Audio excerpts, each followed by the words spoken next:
Welcome back everyone to Singapore Perspectives 2024. We will now begin the second panel on the terrain ahead. This panel will touch on the terrain that Singapore youth will inherit in the coming years, and it will touch on topics including climate advocacy, retirement and caregiving, as well as the future of work for youth. I am Clara. I am a research fellow at the Institute of Policy Studies, and I will be the moderator for this panel. Before we start, I would like to go through some housekeeping rules. This conference is open for media coverage. We will also have a question and answer segment for the latter half of this panel. If you have questions for our speakers, you may type them into the Q&A panel located on the right side of your screen. You can do this at any time during the session. We invite everyone at our conference to contribute to our discussions in a respectful and safe manner and to focus on the issues at hand. IPS reserves the right to act in a way to ensure that this is always the case in all of the chat or Q&A functions at our conference. Let me now introduce our esteemed speakers for this panel. We first have Ms. Farah Sanwari, the Head of Partnerships at Sputnik Lab, a Singapore Futures Fellow at the Lee Kuan Yew School of Public Policy, and also serving as an advisor for the Youth Panel, which is an initiative of Forward Singapore. She will be sharing with us key shifts in the past decade affecting the environment and youth advocacy, its associated developments in recent years, and the terrain ahead in the climate space for youth. We will next have Dr. Manusha De Silva, a social and cultural geography lecturer at the Department of Geography at the National University of Singapore. Her research focuses on transnational migration, aging amongst migrants, and elder care relations within transnational families. Drawing on her expertise, she will share with us the future of retirement and elder care in Singapore, as well as the impact of migration on retirement and later life care, issues that are especially pertinent to Singapore's aging population. Our last speaker for the panel is Dr. Trevor Yu, Associate Professor in the Division of Leadership, Management and Organization at the Nanyang Business School at the Nanyang Technological University. His research focuses on creating valuable organizational cultures through factors including understanding the impact of AI-based technology at the workplace. He also examines different forms of work that deviate from traditional work arrangements and their subsequent impact on the well-being of workers. In this panel, he will share the new reality of work and its challenges, as well as what our youth desire as they enter the workplace, and what they can expect future employers to provide. Without further ado, I will now pass the time over to our first speaker, Farah. Farah, please.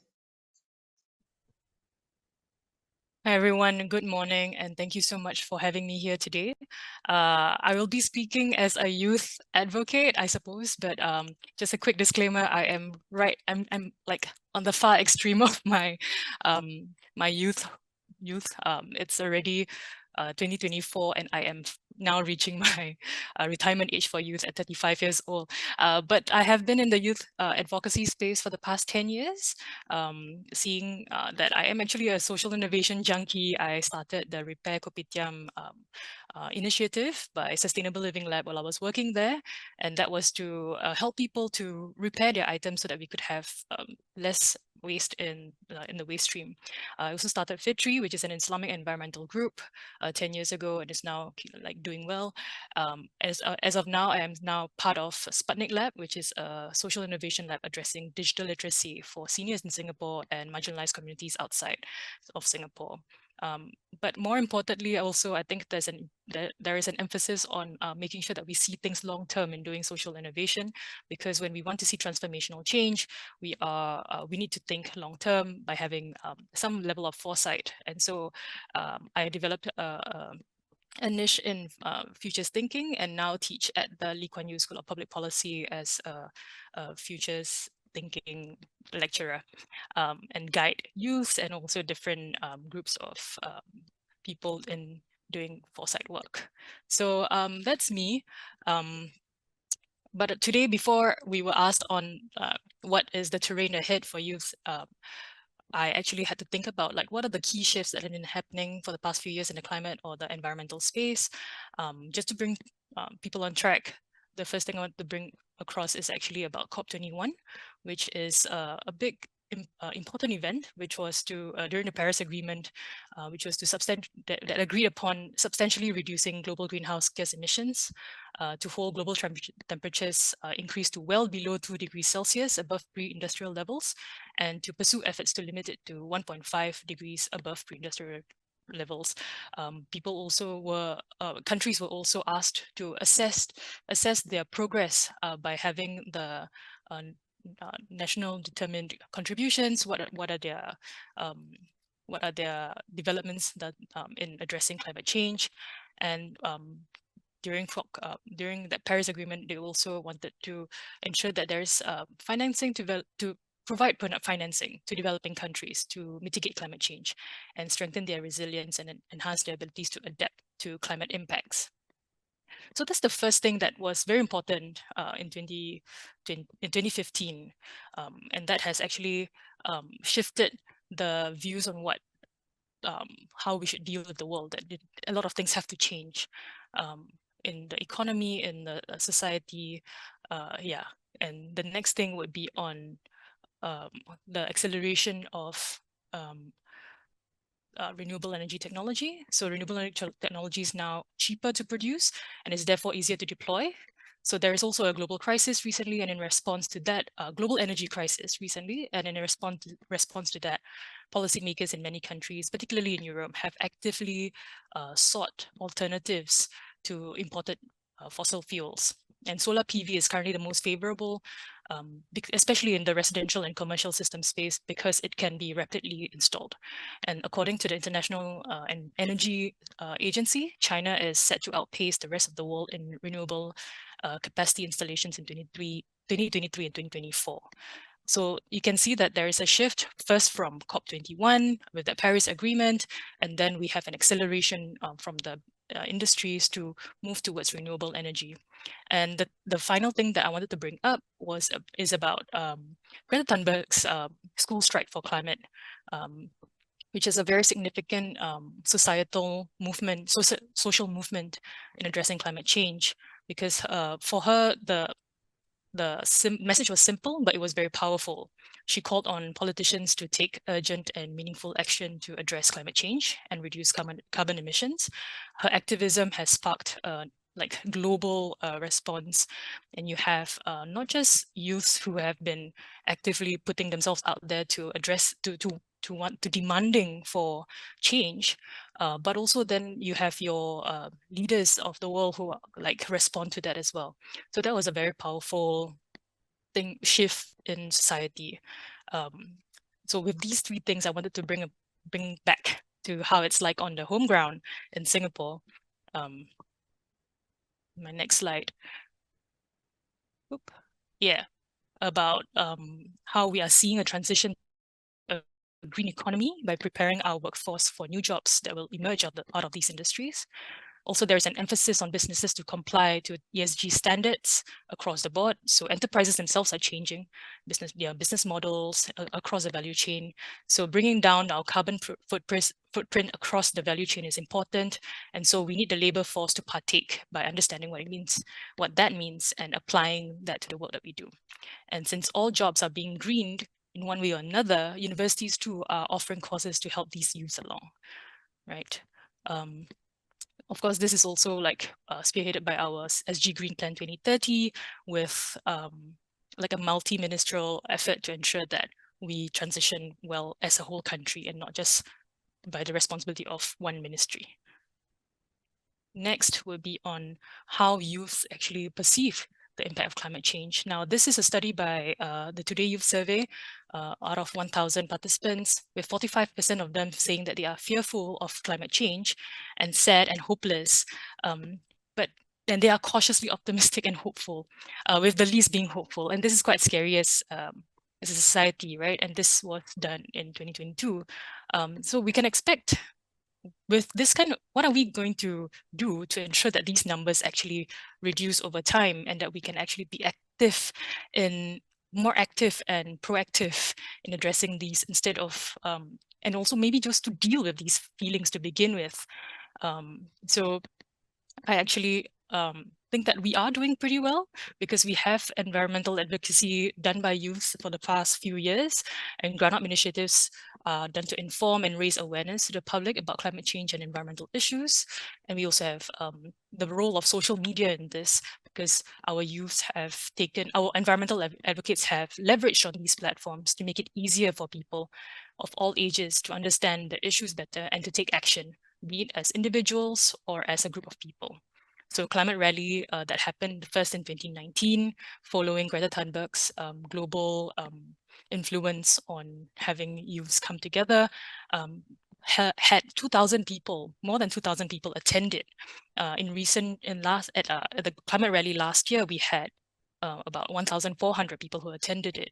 This is post-pandemic, and this was already very significant, raising issues about not just about how the environment is changing, but how it's affecting people and how unequal that climate change could affect people. So when you have climate change, we could install, because of heat stress, we could install aircon at home, but what about people who cannot afford it? So this kind of inequities are actually being brought up during the climate rally. We have Chiyun over here who is an environmental communicator. And she actually has a page that gives very, very good illustrations and videos on what is happening out there in the world. And she's been doing this consistently for many years. She's not the only one, and there are several other advocates that I really, really support. And this is something that shows how proactive youths are on the ground, right? But the worry is that social media is something that is actually about foreign influence, but to me, it's really about the opportunity for learning and and collaboration, really. So on that front, we actually, as a state, has moved forward by engaging youth at on different levels. So there was a national youth dialogues that happened over the 2022, where the National Youth Dialogue, supported by Forward SG, youth shared their views on future-oriented issues such as social inclusiveness, sustainability, and industry transformation.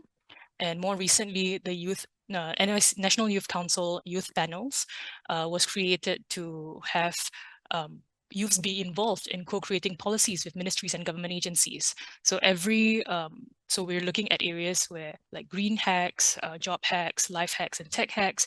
We have a range of youths from 14 to 35. It's a large range. But still, you're over there learning how to co-create policies. How do you investigate a particular issue? How do you think deeply about an issue? How do you write papers together? How do you do a policy recommendation? So this is very important for youths to learn. So this is like civic participation for them, right? Beyond just advocacy on their own platforms, the country itself, our state supports this by having like a youth panel and national youth dialogues, which I thought was very, very fascinating, to be honest. Next, on my front as a LKYSPP lecturer, we've been running the Singapore Futures Youth Competition since 2021. Or was it 2020? I forgot. But basically having a whole lot of Singaporean youths from all different backgrounds, including ITE, poly, madrasas, different backgrounds really, to talk together about what it means for the future. And in 2022, we had a future of sustainability in Singapore in 2050. So this is one of the ideas that they had about the future, about like having this kind of platforms to not just use foresight tools, but to like use them in application of what is important for them in the long run. Like deep concerns about Singapore, right? That's a good encouraging development out there. And last but not least, we have the supporting or bringing our youth to like international platform. Hold on, let me see next slide. Yes, to which I was part of in the high-level political forum on sustainable development, where I presented together with Minister Grace Fu on the voluntary national review of our sustainable development goals in New York. And also recently at COP28, we had 20 youths who were there to represent Singapore. That gave them the space to understand Singapore's plans and Singapore strategies and to communicate that with the world. So that was very encouraging. So this highlights a particular focus on youth, a particular support for youth and how they could proactively serve the nation. So what does this mean, right? The terrain ahead. I mean, among other things, beyond economy and our geopolitical issues, because climate change is a certainty, we will have things like food insecurity. Food security issues will pop up, right? Because where will our food grow? What do we do when we have less of certain things? So we have all these strategies to ensure that we are more secure. In Singapore, 30 by 30, that strategy, right? And then we have heat stress. Singapore will increasingly get hotter. How do we deal with that on a social front? Like what kind of, there is currently an advisory. If the temperature goes up by a certain amount, we would have an advisory. But what does it mean on like the day-to-day level? Do we actually have different types of jobs that would pop up? More jobs that are indoors, for example. And then we have flash floods. Again, mobility will be an issue. So we are definitely going to have youths who would start to think about what would that world look like in the future. And so there's going to be existential questions, but certainly there is room to reperceive our world. My slide's not moving. Okay, so I know this is not a non-exhaustive question. There's like questions about what does it mean to have a green and healthy economy? What does work mean to me? What does family mean to me? And this is among many things. And the questions are existential in nature, but I think youth would be able to use this opportunity to take the necessary actions and be supported too by the state to build a better world. So that's my 2 cents worth of what the terrain ahead could be. Thank you so much for your time, everybody. Thank you, Farah. You have helped us not only better understand the past and the present with respect to youth advocacy as well as the environment, but also helped us make sense of what lies ahead for youth and perhaps their evolving role in the climate space. We will now shift our attention over to glean some insights into retirement and caregiving, where Manusha will share more about that with us. Manusha, over to you. Thank you so much, Clara. Good morning. Good morning, Trevor, Farah. And it's great to know that we have 790 participants this close to the lunch hour. So thank you so much for being there. And thank you, IPS, for inviting me to share my thoughts on the future of Singapore's, youth in terms of their life after retirement. So in the next 15 minutes, I will focus specifically on what later life care might look like for Singaporean youth of today. And I make these suggestions, sort of projections, by extrapolating from the existing work on older Singaporeans and aging trends in Singapore, observations and certain studies on the older population in first world nations such as Europe, Japan, South Korea, and some of my own research on retirement migration among British Sri Lankans and their decision to return to Sri Lanka for retirement. So I'm basically building on these aspects. So just to go to the cover slide. Yeah, so this is basically what I intend to unpack in this particular presentation, really to sort of see how can we think about care arrangements? How does the particular family patterns right now, the particular demographic changes among Singapore youth today convey certain questions we need to address, think about when we are planning for their future retirement. Right. Next slide. Okay, so what will the older population of the future be like? Right. So as signaled by previous speakers, Singapore is one of the fastest aging societies. And by 2030, 1 in 4 Singaporeans will be over the age of 65 years.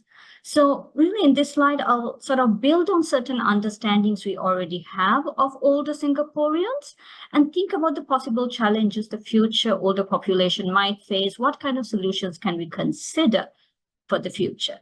And I would like to highlight that these suggestions I make, these are not groundbreaking new ideas from me. But what I'm doing is really drawing attention to existing schemes or ideas that are already being circulated in the future, as future possibilities. Right? So I focus on two key trends that we might need to consider when talking about future later life care arrangements. Okay, so first is the higher rate of singlehood.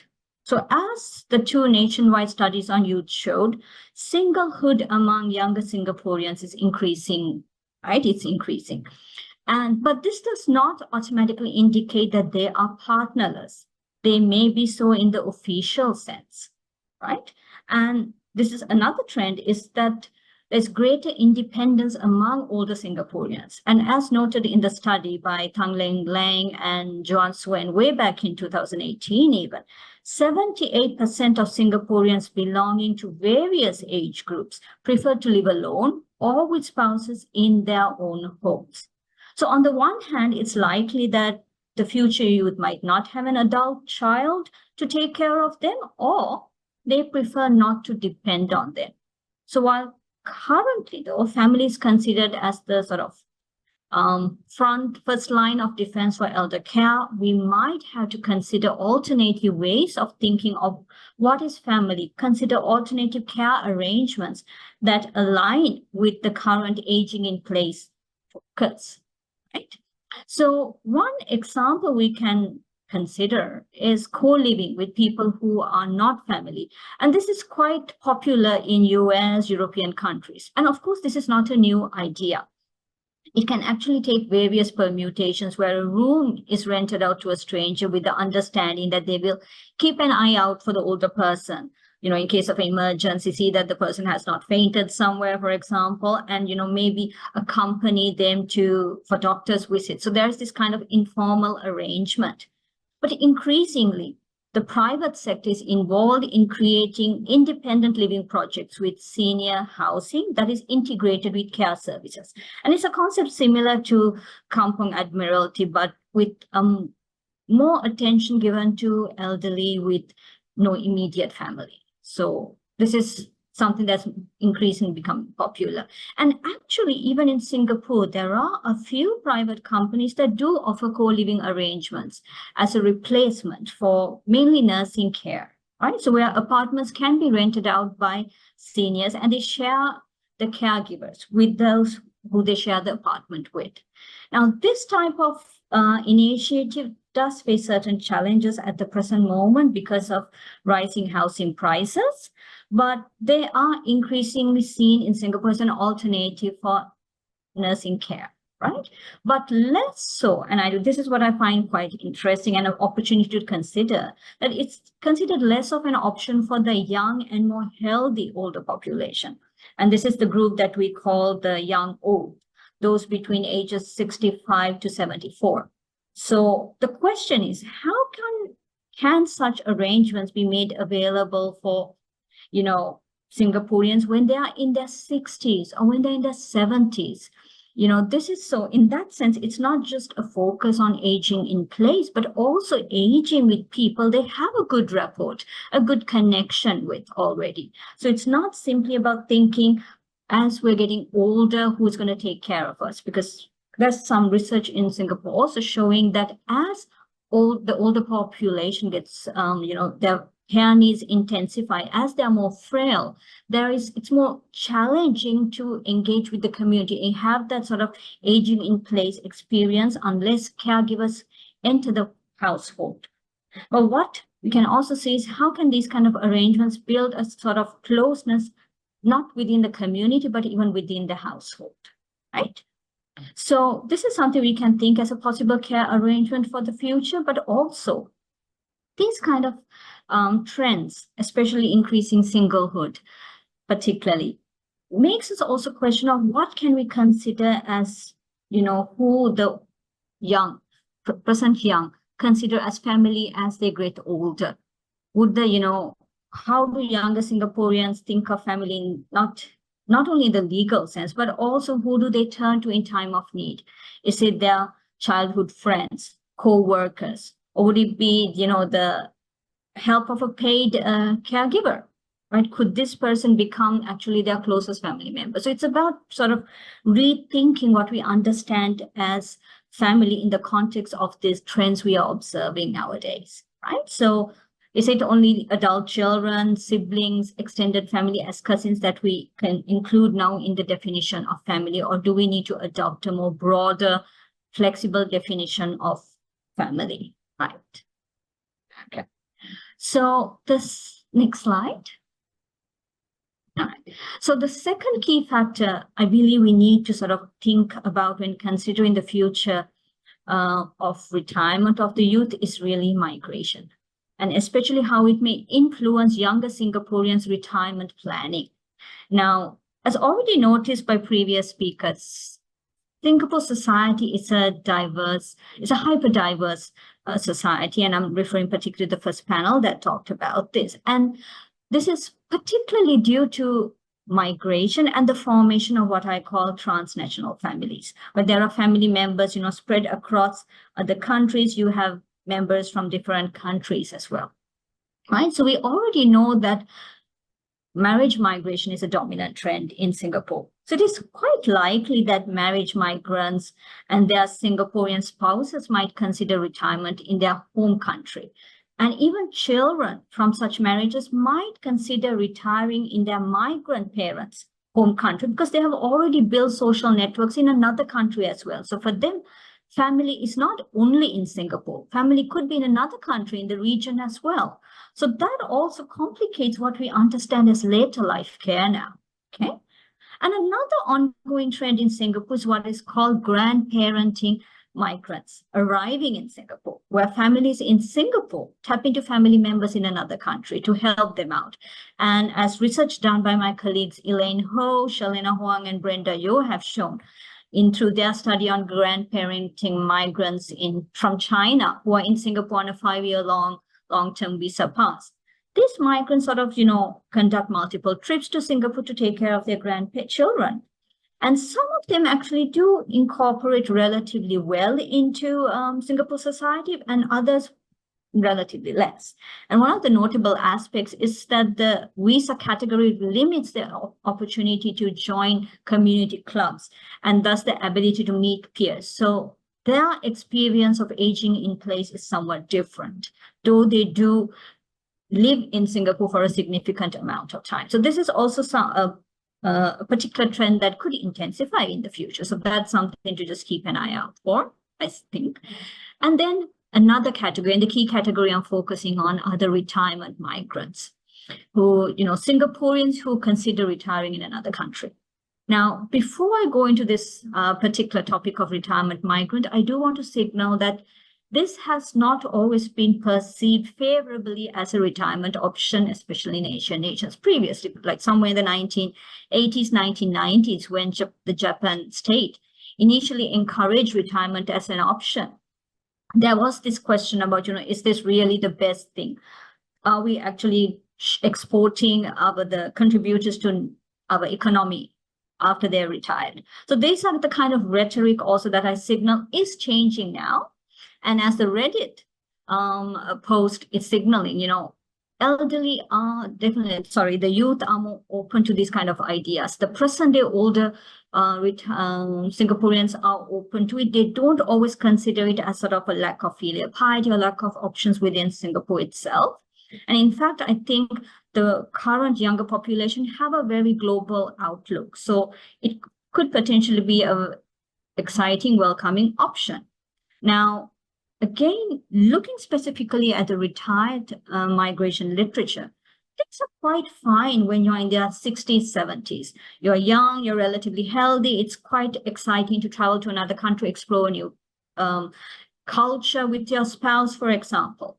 So research on Japanese migrants in Thailand, Malaysia, those coming from Europe, in various scenarios have shown that things go a little south when you hit your 80s, when you have intense care needs. So this is where things get more concerning. And this is where there is more dissatisfaction, particularly because your spouse may have passed away and you're sort of abandoned.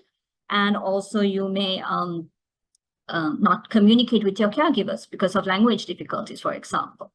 Now, this is where, of course, we can't find an immediate solution because most of the time the research shows that they tend to be stuck in this country. And my research shows that some of the Sri Lankan migrants can't move out sometimes because of this. And in this sense, I turn to the case of European Union, where here, research by Louis Ackers and Peter Dwyer, they proposed this concept called senior citizenship based on the case of the European Union, where, for example, British retirees can go to Spain, live there for a long time, and then return to UK because they actually have access to the care system because of this supranational scenario. Now, of course, with Brexit, that has changed, but it's still available to those within the European Union. But the main thing is that people in the European Union have residential and social rights where they can access healthcare. They can take their assets to one country, and after they don't want to stay there for a very, especially as their healthcare needs intensify, they can move back. So especially as young Singaporeans now are considering moving out of the region, one thing we could consider is, can these initiatives that are very well developed in place in Singapore currently for our senior citizens, can they be scaled up to a regional scale? So this is something for us to think about in the future, right? So is it possible for us to consider a similar scenario that's there in the EU within ASEAN? So I think I'm nearly up for time, so I will come to an end now. And I know this presentation raises more questions rather than answers, but I hope these are thinking points for us to consider. Thank you. Thank you, Manusha. You have reminded us of not only the stark realities of our aging society, but also how migration fits into the retirement plans of possibly a growing number of Singaporeans. We will next have Trevor to share with us what the future workplace will look like, what our youth would want from work, and what can employers provide to not only add value to their own organization, but also to the work experiences of our youth. Trevor, over to you. Thank you very much, Clara. Very good afternoon to everyone. Make sure that my slides are up. Yes. Okay, yeah. Very good afternoon again. My name is Trevor Yu, and I'm an associate professor at NTU. I'm on the faculty of the Nanyang Business School, where I teach and do research on issues to do with talent management and organizational behavior. I also serve as a co-director at the Center of Research and Development in Learning, when I help to spearhead research in adult learning, workforce, and lifelong learning. So let's begin by taking some time to review some of the key characteristics of the environment that talent managers operate in today. Specifically, the business environment that poses some important challenges for us, like how do we manage people in jobs where AI or robots operate manifold times faster while making fewer mistakes or errors? How do we manage a workforce that will become more inclusive and diverse than ever before? Yeah, just want to make sure. Yeah, this. And how do we operate in an environment that will be increasingly global, regional, and virtual at the same time? How do we manage a workforce faced with increasing conflicting demands from both work and family? Right. So So my thesis is that the future workplace will thus represent a new reality when it comes to work and careers. And this new reality will continuously be shaped by the forces of technological change, digital revolution, demographic and social change, as well as global competition. This is known as VUCA for short. So the increasing volatility, uncertainty, complexity, and ambiguity is going to be an issue that all organizations, employers, and their workers have to deal with. The two main questions I hope to deal with in today's session are following. One is, what will it take to motivate and engage the future worker? And what kind of workplace will future employers need to create in order to make working worthwhile. So my starting off point is by providing insight to the psychology of the future worker, by addressing primarily this very simple question is, what will future workers want? Okay. Specifically, I would like to highlight 4 basic motivations that research has been pointing towards, specifically the need to acquire, bond, comprehend, and defend, or ABCDs in short for motivation. Let's discuss each of these in more detail. First is the need to acquire, which refers to the need to obtain scarce goods, not just material wealth, but intangibles, such as respect, self-esteem, and social status. Pay and benefits will undoubtedly still remain important, right? However, the current data suggests that the correlation between compensation and job satisfaction is modest at best, about 0.20 only. Even more important is for people to feel engaged or energized by their work. So work engagement is highly correlated with job satisfaction, as well as it is with commitment. The lesson here is that people care about what others think, about what they do for a living. And this will be further amplified by the increased connectedness and pervasiveness of social media in our society today.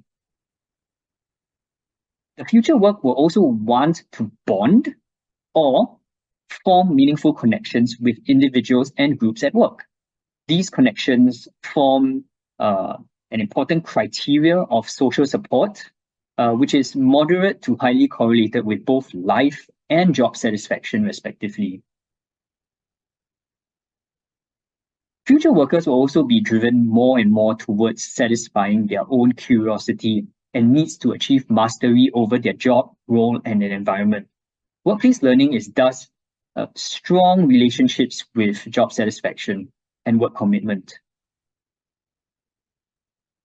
Lastly, the need to defend means being motivated to protect against external threats and promoting justice. Essentially, this emphasizes the need for fairness and transparency about how one is being treated on the job. Having these present in work processes results in a moderate to high correlation with satisfaction and work. Summarize, future workers will be motivated and driven to fulfill all 4 of these fundamental ABCDs, which leads us to our second question. What can you expect future employers to provide? One thing is becoming clear, and that is one's job itself can be a very powerful engagement tool. The key to unlocking this tool is to empower. So empowering your employees creates a feeling of confidence and competence by helping workers see the meaning and the impact of their jobs.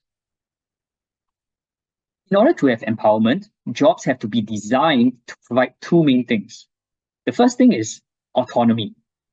To provide autonomy essentially means relinquishing some managerial control over the determination of how work is done and how time is spent on the job. Next is to provide clarity, and giving clarity means to communicate consistently about what the business's or organization's mission is and how the individual's performance contributes to the achievement of their employer's goals. So there must be some constant communication about organizational values and feedback about how individual performance is in line with what the organization is trying to achieve. When you empower, you will have to be prepared for 2 things. One is you will see increasing personalization of the work experience for each individual. The workplace of the future will involve more negotiation of what we call idiosyncratic deals, whereby work environments or work arrangements that are flexible and are adjusted to fit the worker's own preferences. These primarily cover learning and development opportunities, which will also be increasingly customized towards interests and aspirations of the worker. You should also expect employees to display more proactivity on the job. One of the instances is through group job crafting, which is to take existing expectations and roles and to expand them to suit one's own desire to make a difference. Examples of this type of crafting behavior include like cleaning staff seeing themselves as not just a janitor or an assistant nurse, but part of a professional healing team. And nurses also going beyond their prescribed job roles to connect with both patients and their families. A huge part of job crafting involves relooking at how our work affects others. So teachers job craft when they see themselves not just imparting skills and abilities to their students, but also helping to mold the future of a nation. Similarly, when prison officers job craft, they see themselves as helping to rehabilitate people who want to make a positive change in their lives. The main message here is worthy future jobs have to help people connect with their jobs so that jobs can be experienced as both meaningful and engaging. In the future, fairness and transparency will also be paramount, especially important. Employers will have to be more accountable for how their resources are allocated, and also to ensure their workers that they understand and buy into why things are done in a certain way. In the recent phenomenon, for instance, fairness and transparency have to be emphasized when employers calibrate the transition back to physically co-located work in the office. This means decisions on who to return and when they should return should be made not just based on the workflow and who's responsible for what, but also in consultation with both individuals and their team members. This collaborative approach will help employers and their managers handle differences between those that are working more off-site and those returning to office more frequently. This helps to prevent rival subcultures from forming. The future workplace will also have to harness more human potential in terms of ideas to drive innovation. This makes creating a culture healthy for learning and knowledge sharing. And this makes psychological safety at work very important. This describes an environment where individual workers feel that they're able to express and be their authentic selves without fear of negative consequences for their self-image, status, or career. Essentially, you want to create a shared belief that the workplace is safe for interpersonal risk-taking. Here are some principles for psychological safety that you can implement. Right? First is to acknowledge that mistakes can happen. Avoid punishment and shaming as it can shake the confidence and self-efficacy of the employee. Second is to make asking for help more routine and normal. In fact, set an example to proactively offer to help among your teams, right? Especially in terms of challenging tasks or roles. Last but not least is to emphasize that your team's success will depend on the surfacing of errors and learning from them. Mental health and well-being will also have a huge role to play in the future of work. Soon, employers will be expected to take care of their workers in this respect by displaying more empathy and emotional intelligence during regular interactions. And benefits like counseling and mental wellness programs will also occupy a more prominent role in total rewards offerings. What are my key takeaways from today's session? Firstly, the future workplace will continue to be shaped, not even more, at a faster pace by technological change, demographic and social change, and increased global competition and cooperation. Similarly, we should also expect the future worker to have to adapt and evolve in response to these forces. And so the insight to the psychology of workers provides employers with clues for how to better engage this workforce of the future by tapping into underlying motivations to acquire, bond, comprehend, and defend, the ABCDs of motivation. And that's all I have for you today. Thank you very much. Thank you, Trevor, for sharing with us not only the current landscape of work, but also what our youth desire in a workplace and what employers can offer to make work more meaningful and enjoyable endeavor for all. We will now move on to the Q&A segment, and our speakers will take questions from the audience. You may type your questions using the Q&A panel on the right side of your screen. We have also collected and organized some questions as they came in during this session. But before I go to that, perhaps just an opening question to all our speakers this afternoon. So perhaps we can start thinking about what you think our youths will support and care in a practical sense about the environment, about aging policies, as well as about employment rights and roles in Singapore for our youth today. So perhaps we can have Farah first, and then Manusha, and then Trevor. Yeah, I actually was thinking about what Dr. Manusha was bringing up about retirement and things like that, because I will be retiring. No, I'm supposed to be retiring in 30 years' time, right?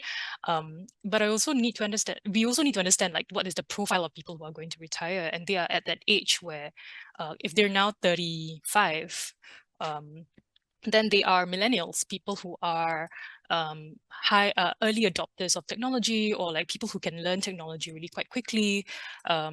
Yeah, I was writing down about how we would like to, how we are now also perceiving relationship with parents, getting therapy, getting things that we are doing now in our generation that our parents' generation did not do before. And so what would that mean when we eventually retire? So I really think that if we want to think about the future of the population later on in retirement, that would be to look at the current state of being in the positions of people today.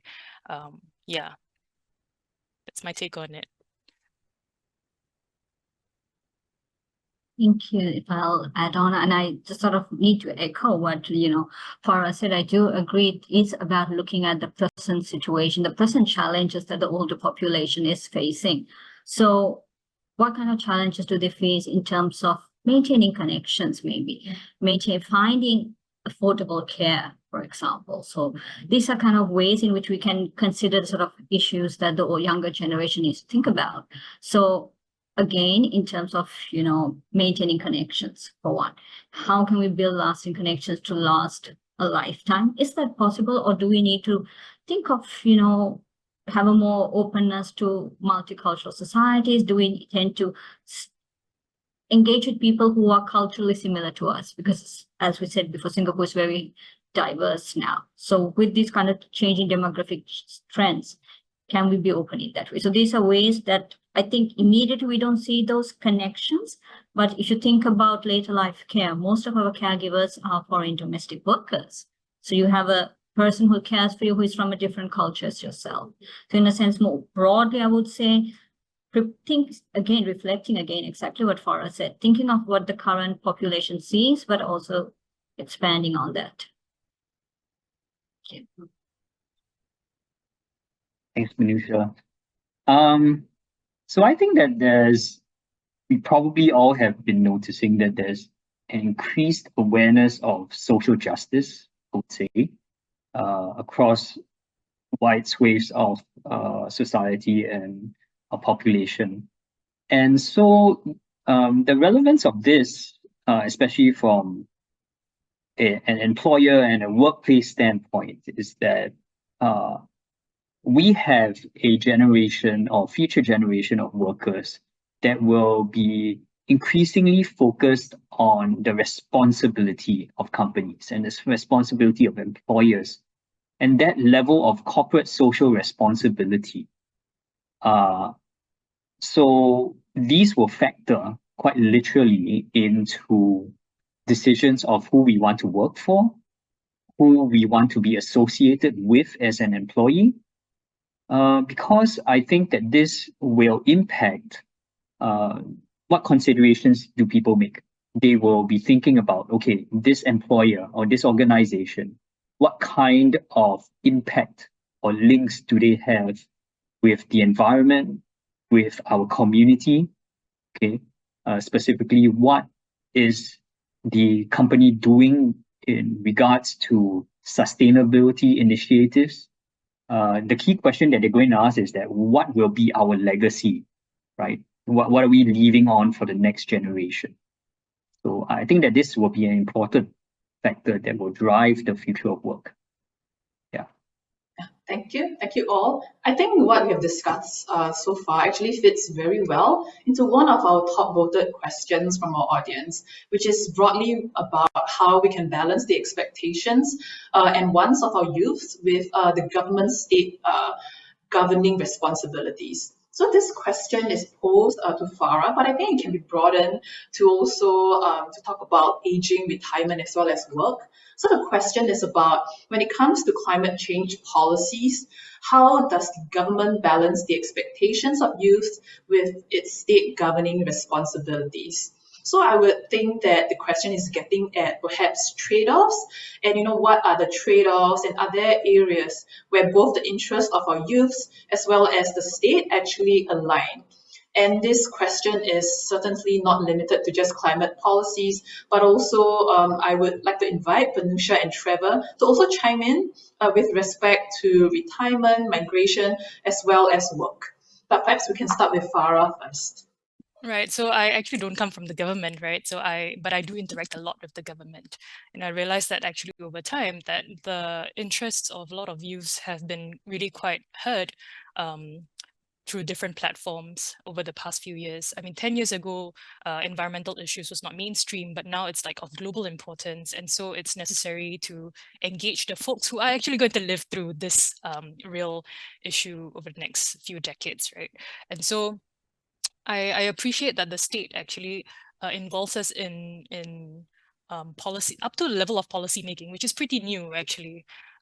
Back in 2019, I was appointed as a youth circle member that it was initiated by MCCY and National Youth Council to have a bunch of youths who have actually started their own initiatives or have impacted Singapore in the environmental space in one way or another, be it through the corporate space or non-profit space.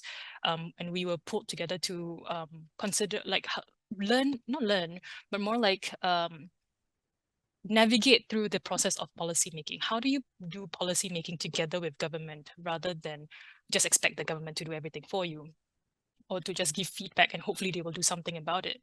And so on our end, we were learning things like how do you engage with different agencies? What is the pain point? What's the lowest hanging fruit? Like, what can we complement? How can we complement the process of policy making? And eventually came up with a proposal on how to deploy the Good Samaritan law for food donation. And this is still being tabled in the government, in Parliament.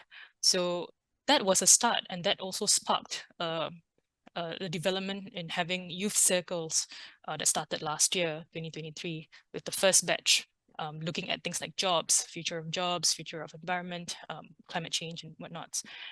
So that was like, to the question about where the state, should involve itself. I think the state itself is also changing its way of governance. And so we are seeing opportunities for youths to step up, and that's quite encouraging, really. Then we have a more collaborative approach where the civil society can contribute. We can have the state listening to us and also trying to put in play how these things could change. And also if there is pressure from the ground up to the private sector, that also exists. So when we had the Singapore Climate Rally, that was to call out on corporates at one point, to call out on policies that were not to the interest of all citizens, for example. So it's on different levels and different pressure points, and I think that could eventually bring to a positive shift in society. Eventually, yeah. Yes. In terms of care and retirement plans, again, I realize these kind of thoughts might come more towards by the time you're really at the low end, or not even the low end of youth, but when you're in your middle age, or so bearing that in mind, maybe young people might not think so much about retirement that early on. But just to say something, what I've noticed is that there are changes within society first. New ideas being mooted, experimented with. And as they take hold, that's when the state intervenes and takes response to it. So actually, the state doesn't immediately respond. There is a certain social change or such sort of ideational change to which the state then responds. So it's sort of sequential in some ways. Right? So that's something to think about. But also when it comes to things like care, the fact that people are more increasingly open to co-living or retirement migration. This is the ideational change that happens on the ground first, right? So, for example, increasingly as people consider co-living, actually what I've noticed, especially when it comes to care, the market comes in first. And they sort of see what are the opportunities? Is there a possibility to, build on this particular type of need in the market or in society? And then sometimes then the state can respond to it. Does there need to be more regulation, make sure there's no potential for abuse, except in terms of care, neglect? That's sometimes when the state can intervene. So sometimes I think more ground-up initiatives can take place when it comes to care. And I think that's where it's like, Farah said, creating pressure points, but here it could be building up of intensity, significant mass, enough for the state to then have a response to it. So that's more my take on this when it comes to care. Yep. I think with regards to employers and the future of work, the government can be expected to be actually playing a key facilitating role, I think, and taking the leadership actually to be proactive to balance some of these key social concerns that we have been touching on, right? So I'll give you an example is that in addition to climate change, I think essentially what we're talking about here is environmental sustainability initiatives. And another thing that I think is coming up in terms of an issue is diversity and representation at work, and especially in the leadership of our companies and organizations. And one of the ways in which government can be a key facilitator in making these things materialize and happen is to provide a framework to hold employers and companies accountable for these. So we see these things already starting to happen in terms of like sustainability reporting requirements, that companies have now to make as part of their annual reporting. And I expect, as these issues become more and more important to society, that we will start to look further beyond the traditional bottom lines and financial metrics to incorporate more of these holistic metrics when it comes to reporting and the evaluation of companies. So definitely the government has to play a key role and a central role in making that happen. Yeah. Thank you. Our next kind of most popular question is also kind of related to what we have been talking about. And I know Farah mentioned that, we are not policy makers, but I think the audience is just generally very interested in understanding how we can have perhaps integrated policies to better manage major crises like climate change, aging population, as well as the multifaceted challenges at the workplace. So I think the question boils down to how can we keep our youth engaged in a practical way in kind of formulating and having a say in having integrated policies and also avoiding resigning to the bleak outlook of life, such as giving up on issues, giving up on life, or choosing the Tangping life. Yeah, so anyone that wishes to chime in first on this? I'll go first because I deal with a lot of these kind of like how do we get youth to be interested in issues, and how do you get them to not change their perspective on how the world works? Because for a long time we have been recipients and beneficiaries of good policies in Singapore, and so that translates to a particular kind of I guess, okay, there's reverence for the state, there's like support for the state, but also there's this kind of like giving of the responsibility to the state to solve our problems for us. How can the government do better? How can the government help us? But that also then means that they could actually end up not really putting in the kind of thinking into what kind of issues there are out there. Like, are they actually investing themselves in understanding issues, maybe alternative views as well, thinking critically about these issues. So as someone who does, who runs youth workshops and youth programs for futures thinking, in futures thinking, I'm realizing that that kind of toolkit, like that as a tool, could help them think issues deeply and say unpack issues, and then after that start thinking about the future ahead. And in that process, they also end up realizing that they have agency, they have some form of way to they themselves have to think about the future, and even if they are actors like the state that could help them out, they also, because the future is theirs, when they do futures thinking, they actually end up being more invested in thinking about the future and understanding those issues better.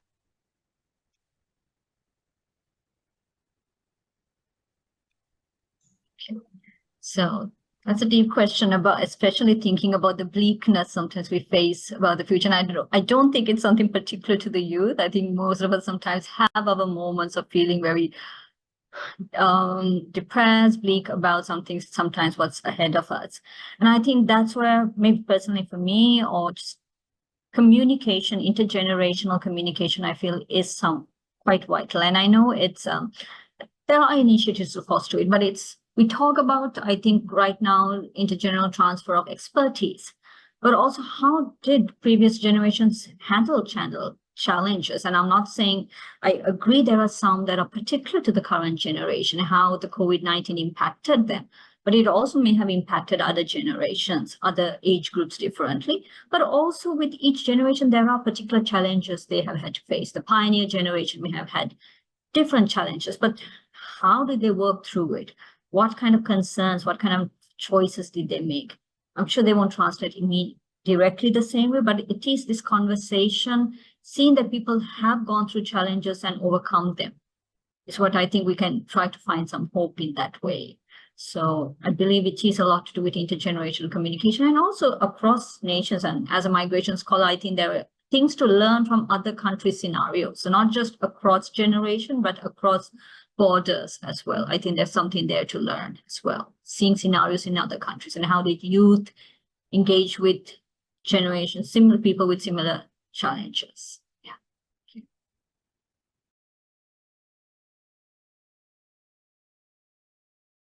Yeah.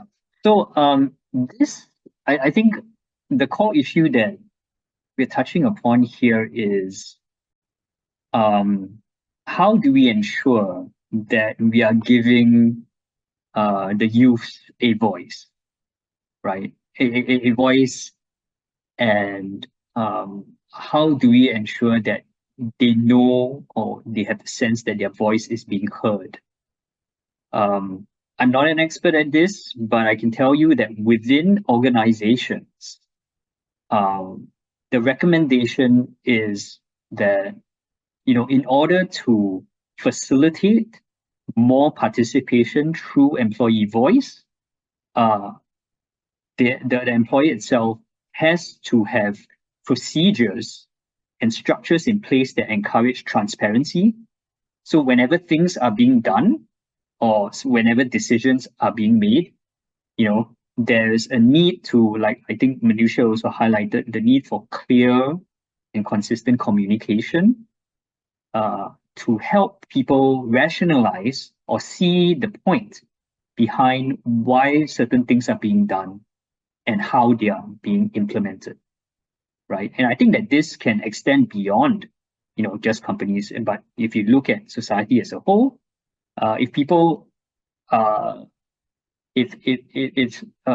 as a whole have the sense that their voice is being heard, and at the same time they have a sense that there is a good level of transparency behind what kinds of policies and practices are being implemented in the society, right? then I think they'll feel more motivated and emboldened to participate even more, right? Something that is in line with this trend of multi-channel communication is that we have to be savvy with how we connect, especially with the younger generation. I can't communicate with my sons in the same way that I communicate with my wife.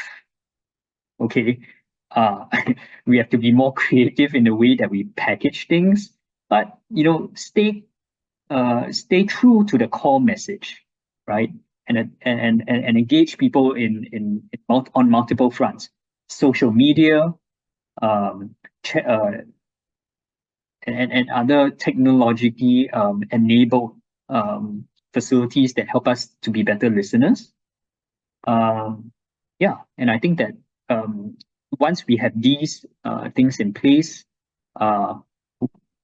it would be a good start to encouraging the amount of input and voice that we are trying to give to a more diverse sections of the society. Yeah. Thank you. I think we can all agree that our youth today want a better future for themselves. And yeah, perhaps the way to go is to really engage them on a personal and community level, and also let them know that their voices are heard and that it does feed well into policy making. We also have kind of specific questions for our individual panelists. So I'll start first with also a very popular question on aging and retirement for Manusha. So the question is, isn't the more immediate concern for Singaporean youth the one about how they are going to take care of the seniors in their families? So for example, anxieties about being part of the sandwich generation, especially in a time of like rising cost of living. Manusha. Yeah, that's a tough one, especially because I think that is something that the state is working on. Right? So the state does realize the challenges of providing care, and especially when there's more economic difficulties. Now, I totally agree. It is a key issue. Finding ways, I think it is about being creative beyond. Of course, the state does provide many initiatives. But again, I think I have to again go back to those other scenarios which I see in other countries. Now, I know this again links back to retirement migration. In certain scenarios, studies have shown where families, 2 generations, simply migrate out of the country. So here, Japanese families where the sandwich generation, so to speak, again, they would migrate with their elderly parents to Malaysia. So while they are working in Malaysia, they would care for their parents because it's cheaper to provide care in Malaysia. So it comes down to, again, the cost. And I think it's difficult. I'm not a policymaker. So in that sense, I do agree the kind of solutions I can provide in this sense, comments I can make are very, not very, shallow, I would say, in that sense. I recognize that. So it is about seeing what works. Again, comes down to bread and butter issues, right? It is about being sandwiched, sorry for the pun, but, being stuck between the two in that sense. So yes, migration, not a popular choice, I agree. But again, can we, hire other people in more affordable ways? So these are not the best options, but I agree. These are key challenges that the future generations will have to face. But I think we kind of discount the fact that there is an ideational change. So this is where I think it's important to focus on the fact that to what extent do our parents or do you young, the current aging population expect their children to provide all 100% care? I think we tend to discount, and this is something that is very dominant among research seen by on elderly, that we do tend to assume that elderly want all their care needs fulfilled by the younger generation. And I think my own work has shown that elderly have a lot of agency. They do prefer not to depend on the younger generation. And I think some of the studies I showed in the presentation itself also reiterates that fact. So I think it's about striking that balance. To what extent do you have to provide care? are these our own cultural assumptions? I recognize that there's filial piety, a very strong sense of filial piety. So to what extent is this more emotional? Is this about the practicality? So I think it's also about, again, coming back to intergenerational communication. We can have assumptions, and actually some of my own research has shown very clear disjunction between sons wanting to provide financial assistance to their parents, and the parents actually say, I don't need your money. I want you to call me. I want you to take the time, sit down with me and talk to me. And for them, that is what care is. So I think we need to think about, what do we mean as providing care? Is it just the monetary aspects, or is it more the emotional aspects? So I think it's about rethinking that as well. Thank you. Thank you, Manusha. Yeah, I think there's definitely a role for the family unit, the state, as well as the local community to best provide the best care that they can for the seniors in their family. So now we also have a question for Farah on how can youth environmentalism strategies shift to ensure that they are sustainable and truly impactful. So for example, how can we ensure that we are not just engaging in greenwashing practices? Right. I would not discount the fact that they are actually doing any, I mean, they're not greenwashing because they are able to find out more in virtual space, like online, right? Like there's a lot more information out there for them to critically analyze issues beyond what is available out here. So for example, I think there's been advocacy on like where our sand comes from. So when an issue about the recent developments on like the East Coast Long Island plans came about, some environmentalists immediately pull out like, oh, these are the receipts. We are not going to, are we really going to get sand? How are we even going to get sand to begin with? And that brings people into a deep dive about our, like, how do we procure our sand? And that, to me, that is already like, our environmentalists are no longer like greenwashing people into thinking we can make a better world by recycling. It's beyond that now. Our environmentalists, there are more senior environmentalists, I guess, people who are maybe slightly younger than me, a bit more experienced, but slightly younger than me, who look at issues more deeply. And all this started when we had environmental programs in universities, maybe about 6 to 8 years ago. And these people have graduated, have already started working on environmental jobs, have their own platforms where they talk about all these issues deeply. And so when the younger generation, maybe the Gen Zs at that level, they're not looking at like the environmental issues as something that is like simple, some simple things. They start to question things like, oh, what are the oil companies doing? Why do we have so many oil refineries in Singapore? I had that conversation with a 14-year-old recently who started talking about like the larger system, and they are well aware of how like how the world works and how it's problematic to them, but they also feel a bit discouraged or defeated because they really don't think that they can find that opportunity to like solve it because it's such a big issue, and that's quite like that I think is a low point, but it actually has an opportunity for us to like solve over the long run because their voices matter as well. Yeah. Thank you, Farah. So we also have a question on work for Trevor, and this question is going to be a good question for parents, but also for youth today. So in your opinion, is the current education system and structure preparing the current generation or the current younger youth well for future workplace? Yeah, I mean, in my opinion, right, I think if from the people that I've been talking to, especially the locals, we have a very high standard that we are holding our own education system up against, right?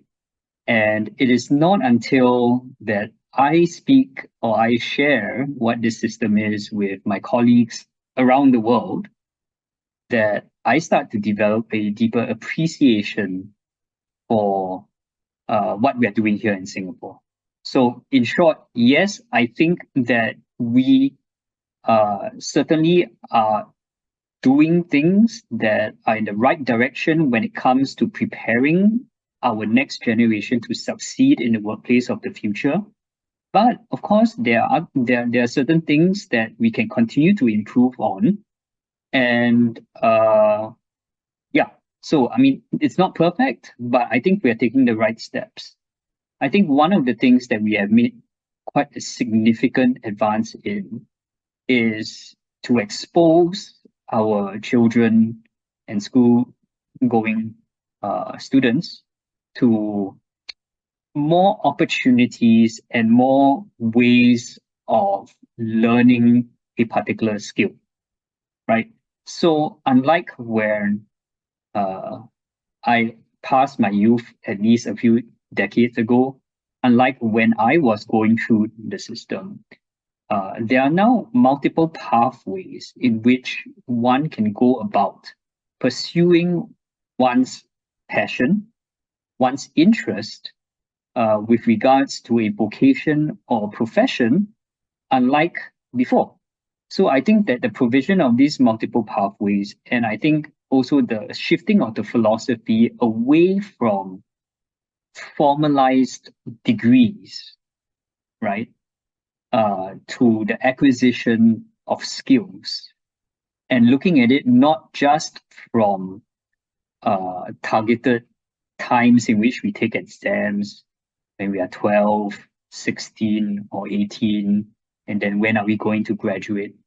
Shifting the conversation from these milestones to really a continuous learning kind of like a mindset that you will still continue to learn, upgrade, pick up new skills, even after you have graduated.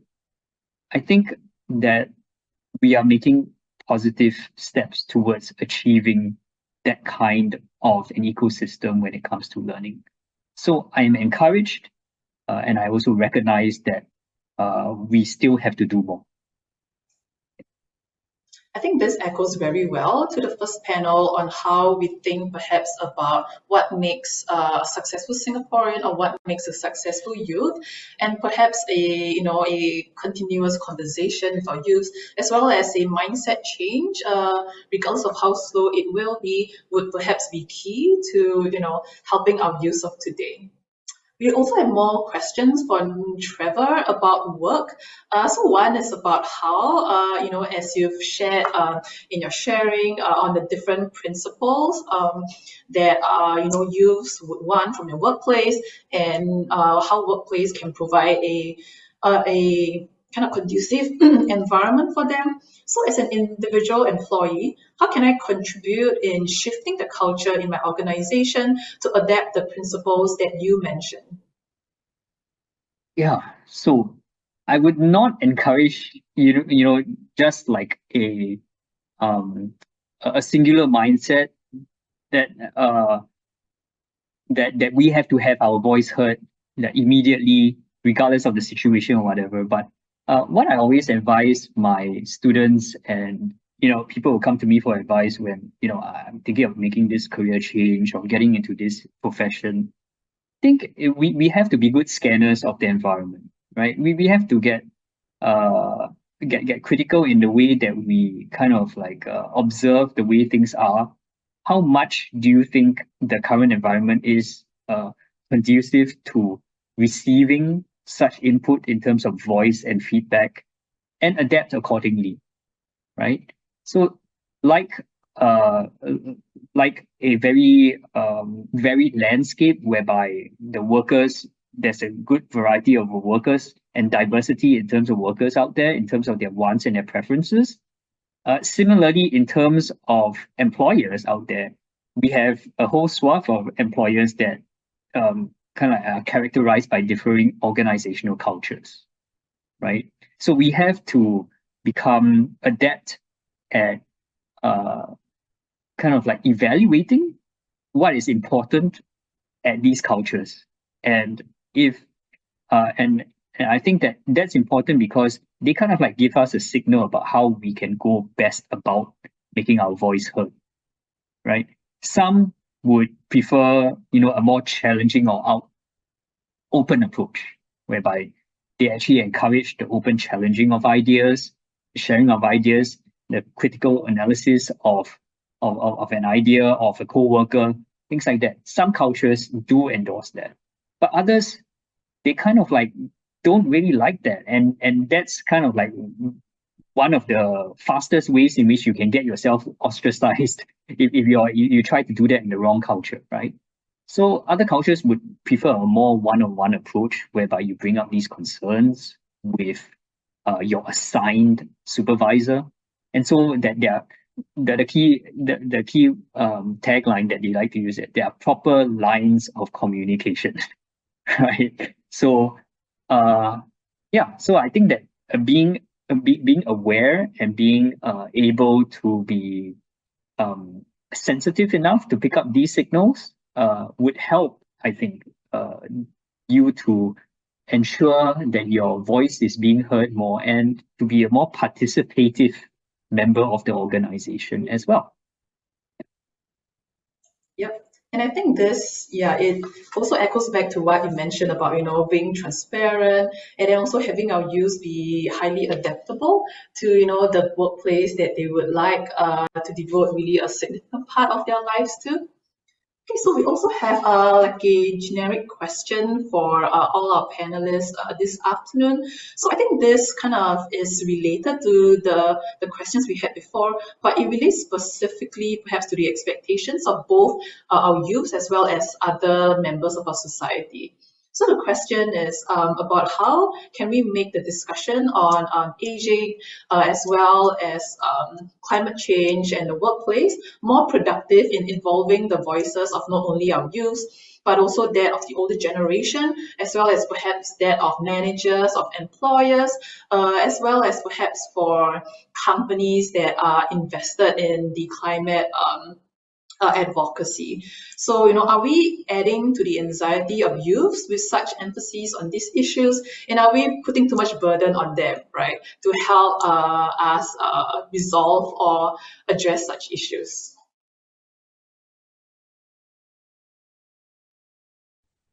Oh man, this is tough, right? Because you have the future may seem bleak because you have very heavy developments happening around the world beyond climate change. You have geopolitical issues as well. That's very heavy, very scary. Youth themselves try to not shut out from the world.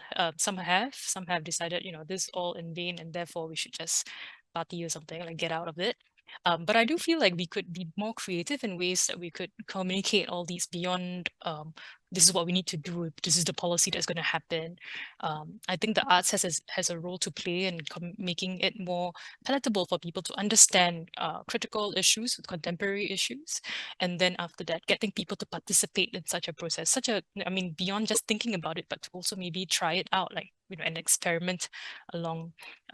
So there are, I've seen some like exhibitions and places where you go to, you are enjoying yourself, but you're also thinking critically, provoked to think quite critically about certain issues, like particularly in climate change.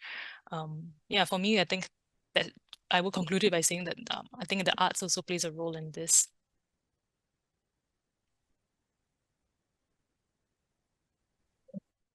The tough question, and especially when you think about, adding to the burden. So that I'll just try to sort of enter at that point of the question that you asked, Clara. I think it is demoralizing if you look at it as a burden. But I wonder whether we can look at some of these issues in terms of opportunities, care, workplace culture. These are opportunities, actually. And I think what we need to do is sort of rethink whether the existing structures is what's creating the issue. What are the ways we can reinterpret these particular structures? So in terms of aging, the main issue we're actually having is the increasing care burden. As we previously talked about, the sandwich generation.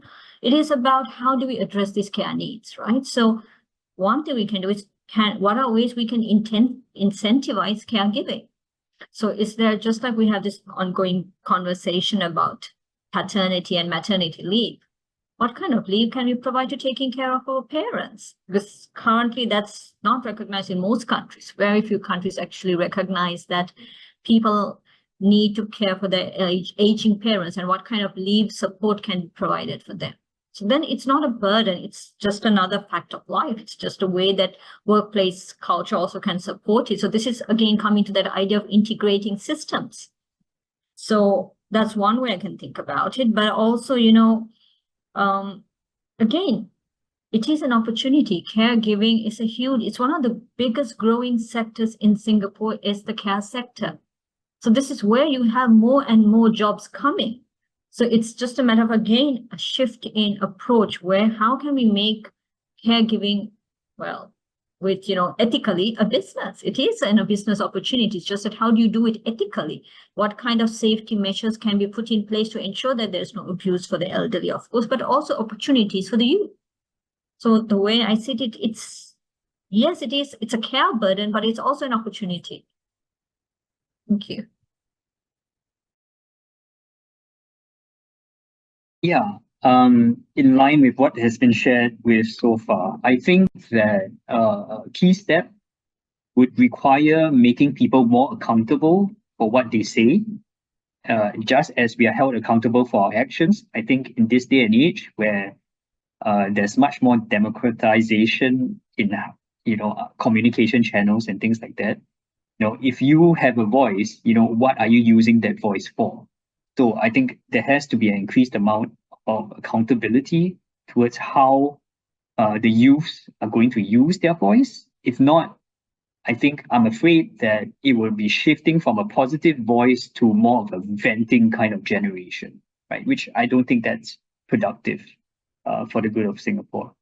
The second point I want to make is that we want to definitely facilitate more engagement across underrepresented groups. So one particular group, a couple of groups that have traditionally been less represented are those with the persons with disabilities and also the aging workforce when it comes to participation at work. So I think that the more interaction and engagement that we can facilitate across workers representing these groups would be helpful. And my final point is, I think the key challenge here is to find a sweet spot, right, between empowering the next generation, right, giving them the autonomy and clarity in terms of what they're able to do, but at the same time balancing that with strong and decisive leadership. Because I do think that we live in a society that still has high expectations on its leaders, and the leaders have to follow through. But at the same time, we also want to have participation and a stake in doing things. Therefore, there's this kind of a sweet spot that has to be struck. Yeah, thanks. Yeah, I think that is a good reminder that, although this conference is on youth, but of course we can't forget that other groups and their voices will be important as we chart the terrain ahead. So before we end, I would just like to ask one last question. So we all know that the terrain ahead is not one without challenges. So are there any last words, words of encouragement or words of hope that you would like to leave with our youth today as they face the future? So anyone that would like to go ahead can chime in.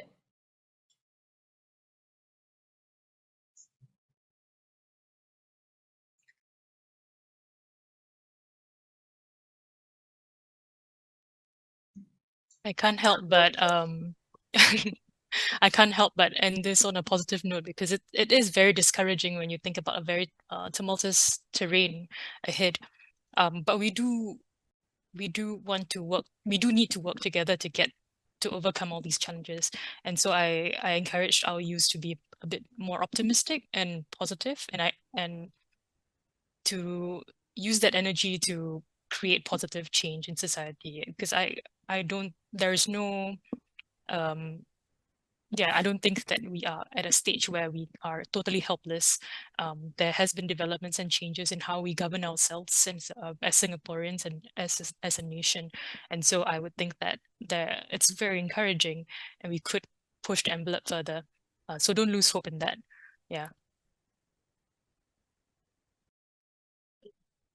And for me, I guess the main, if it's one keyword I could put in, is to communicate. And I think, especially when we're feeling bleak, feeling sort of demoralized, the tendency is for us to sort of close up. We tend to shut in and think that it's our generation, or we as an individual who may be facing these challenges, especially, and I notice this when it comes to caregiving particularly, that you feel that you're kind of isolated. And I think it is about creating those connections across peers, across generations as well, and to learn from them. And I think it is really about finding that kind of support network. You sometimes just, maybe we won't find a solution sometimes even in sharing, but you know that you're not alone in feeling that. And I think that in itself is a good starting point, just knowing that you're not the only one experiencing it. And I think panels like this, those questions in itself do show that we're not alone in facing that. It's just a way of trying to work together. Like Trevor said, yes, not to make it too threatening, but just understanding, to be caring and understanding in that communication as well.